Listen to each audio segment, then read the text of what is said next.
સહનશીલતા છે, એક જીવનને આપણે આપણા જીવનમાં બનતી બધી ઘટનાઓ છે. આપણા આ બાપુએ બહુ સરસ વાત ભજન ગાયું કે હનુમાનજી અને દક્ષિણ ભારતની અંદર બધા અંગદને ઉભા હતા. પણ હવે હું એક તમને મહાભારતનો બાપુ નાનો એવો એક પ્રસંગ કહું. મહાભારતના યુદ્ધ થવાની તૈયારી છે ભરતભાઈ.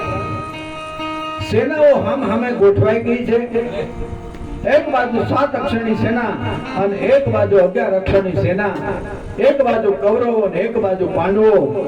એક બાજુ ભીષ્મ પિતામહ છે, દ્રોણ છે, અને એક બાજુ કૃષ્ણ અને અર્જુન અને પાંડવ છે.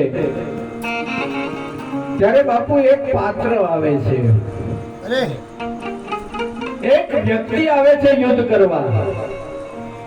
અને એ વ્યક્તિ યુદ્ધ કરવા આવે છે ત્યારે એનાથી કૌરવો પીવે છે અને સાહેબ એનાથી પાંડવો પીવે છે.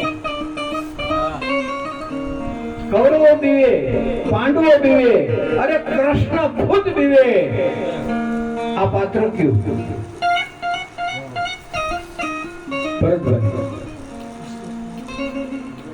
એક પાત્ર એવું છે કે જેનાથી ખુદ કૃષ્ણ પીવે છે, અર્જુન પીવે છે, અરે આ બાજુ શકુની પીવે છે, દુર્યોધન પીવે છે. અને એ પાત્ર યુદ્ધ કરવા માટે આવ્યું છે. અને આ પાત્રથી આખા મહાભારતનું યુદ્ધ હજી થયું નથી, થવાનું છે, પણ ખળભળાટ મચી જાય છે. આ પાત્ર છે બર્બરીકનું. કદાચ મહાભારતનો કોઈ અભ્યાસ કર્યો હોય તો એમાં એક પાત્ર આવે છે બર્બરીક. બર્બરીક એટલે ભીમનો પુત્ર ઘટોત્કચ અને ઘટોત્કચનો દીકરો એટલે આ બર્બરીક. સાહેબ આ બર્બરીક થી કૃષ્ણને પેટમાં તેલ રેડાઈ ગયું અને ઓલી બાજુ શકુનીને પેટમાં તેલ રેડાઈ ગયું. અને એનું કારણ એ હતું ભરતભાઈ કે આ બર્બરીક બહુ વિગતથી વાત નથી કરતો, ઘણી લાંબી વાત છે. પણ બર્બરીક પાસે 3 બાણ હતા અને એક બાણ મારે ને તો એક બાણથી આખી સેના સાફ થઈ જાય. આ એની એક પ્રતિજ્ઞા હતી. અને બીજી પ્રતિજ્ઞા એ હતી કે જે હારતો હોય ને એના તરફથી લડવાનું. પાંડવો જીતતા હોય તો કૌરવો તરફ લડવા જાય, કૌરવો જીતતા હોય પાંડવો હારતા હોય તો પાંડવ તરફથી લડવા જાય. હવે એના તરફથી જો લડવા જાય અને બર્બરીક એક બાણ મારે ને સાહેબ મહાભારતનું યુદ્ધ એક બાણે પૂરું થઈ જાય. ભીષ્મ નો બચે, અરે દ્રોણ નો બચે, આ બાજુ પાંડવો નો બચે. શકુનીએ દુર્યોધનને બોલાવ્યો, દુર્યોધન અહીંયા જીવ ભાણભાઈ ભાણો થતો તો. હા મામા, તો કે તું ગમે એમ કરીને આ બર્બરીકને મારી નાખી. અરે કે બર્બરીકને મારવો હેલો નથી, એ તો કામાખ્યા દેવી અને એનો ગુરુ એ વિજયસિદ્ધ નો શિષ્ય છે સાહેબ. જેવા તેવાને દાદ એવો નથી, એને મરાય નહીં. ત્યારે શકુનીએ કીધું હતું કે એને મારવાનો એક ઉપાય છે. તો કે શું છે? તો કે જ્યારે પૂજા પાઠ કરતો હોય ને ત્યારે એની પાસે શસ્ત્ર નથી હોતું.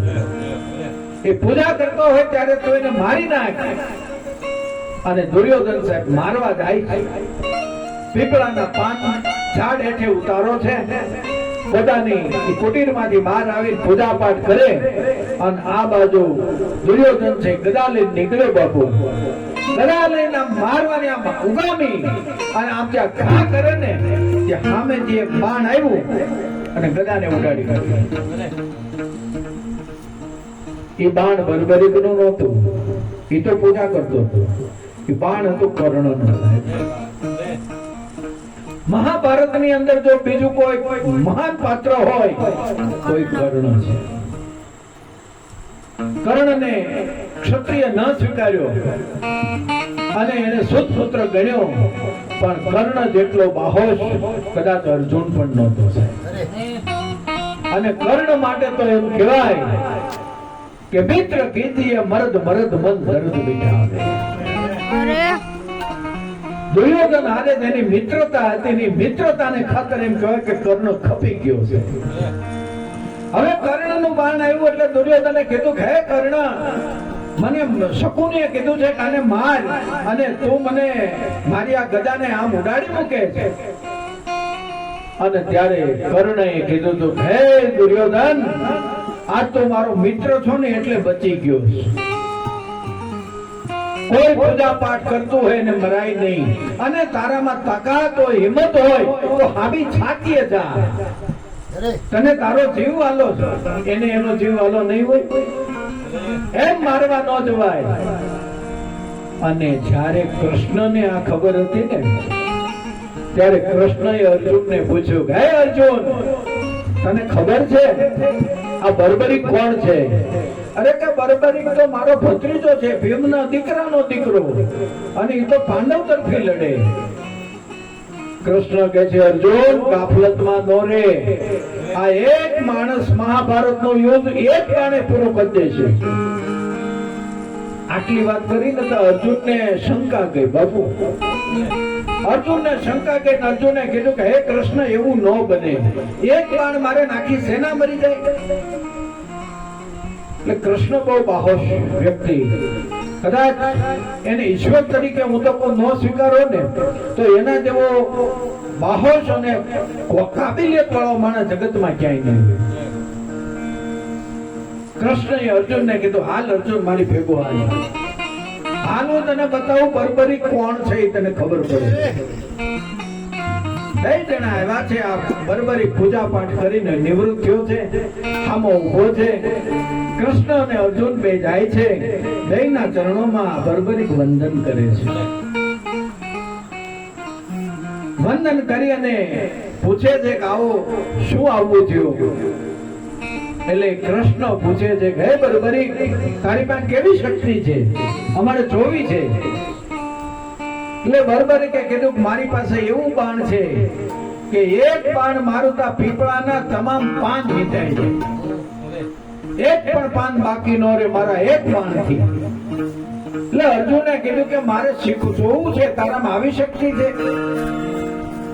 હવે આવી શક્તિ છે એ જે વાત કરીને ત્યારે કૃષ્ણનું કપટ જોયા જેવું છે સાહેબ. કે તો બતાવ અમને, તું બાણ છોડ અને પીપળાના પાન વીંધી બતાવ્યો અમને. અને કૃષ્ણએ બાપુ હળવેક દઈને એક પાન તોડી અને પોતાના પગ નીચે દબાવી દીધું. અને આ બાજુ બર્બરીકે બાણ છોડ્યું. બાણ છોડ્યું એટલે પીપળાના તમામ પાન વીંધી અને ઈ બાણ કૃષ્ણના પગ આગળ આવીને ઊભું રહી ગયું. એટલે બર્બરીકે કીધું, હે કેશવ, હજી તારી મસ્તી પૂરી નથી થતી, હજી તારું આ કપટ પૂરું નથી થતું. આ મારા બાણને તારું પગ વીંધવાનો હક નથી, એટલે તારા પગને નથી વીંધતું. તો પગ લઈ લે, તારા પગ નીચે પાન છે. અને જેવો કૃષ્ણએ સાહેબ પગ લીધો ને પાનને વીંધી નાખ્યું બાણે, અને ત્યારે અર્જુનને છક્કા છૂટી ગયા. બાપુ પરસેવો વળી ગયો.